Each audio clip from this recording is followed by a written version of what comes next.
ក្នុងអំឡុងពេលមានផ្ទៃពោះតែគួរតែចាក់វ៉ាក់សាំងផ្ដាសាយធំហ្នឹងនៅត្រីមីទីប្រមាណតាមពិតចាក់នៅត្រីមីទីប្រមាណក៏បានដែរមិនថាត្រីមីទី1ទី2ហើយនិងទី3គឺយើងចាក់បានទាំងអស់ប៉ុន្តែតាម CDC គឺគេណែនាំសម្រាប់ស្ត្រីមានផ្ទៃពោះគឺសុវត្ថិភាពបំផុតគឺចន្លោះពីផ្ទៃពោះនៅ27សប្តាហ៍ទៅ36សប្តាហ៍គឺជា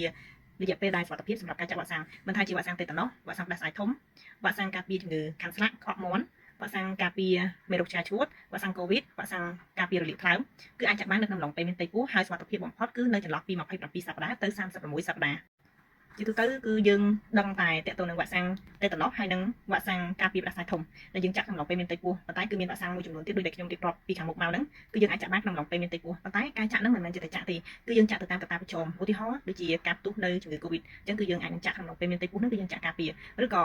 តកតនឹងមេរោគថ្លើមការរលាកថ្លើមយើងមិនមានអន្តរការពារខ្លួនឯងហើយនឹងកូនទេហើយនៅក្នុងគ្រួសារយើងគឺមានបុគ្គលដែលគាត់មានមេរោគថ្លើមឧទាហរណ៍ដូចជាកូនទី1របស់យើងគាត់មានឆ្លងមេរោគថ្លើមឬក៏ប្តីរបស់យើងគឺគាត់មានមេរោគថ្លើមអញ្ចឹងនៅក្នុងអំឡុងពេលមានផ្ទៃពោះគឺយើងអាចចាក់វ៉ាក់សាំងការពារមេរោគថ្លើមនឹងដែរ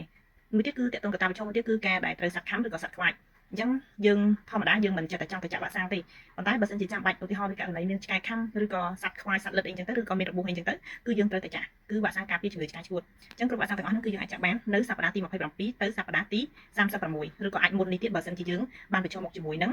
ឧទាហរណ៍ដូចសត្វខាំអញ្ចឹងគឺខាំនៅមុន27សប្តាហ៍ក៏យើងអាចចាក់បានដែរអញ្ចឹងទាំងត្រីមីទី1ទី2ទី3គឺអាចចាក់បានទាំងអស់គឺសុវត្ថិភាពប៉ុន្តែតាម CDC គឺគេណែនាំល្អបំផុតគឺ27សប្តាហ៍ទៅ36សប្តាហ៍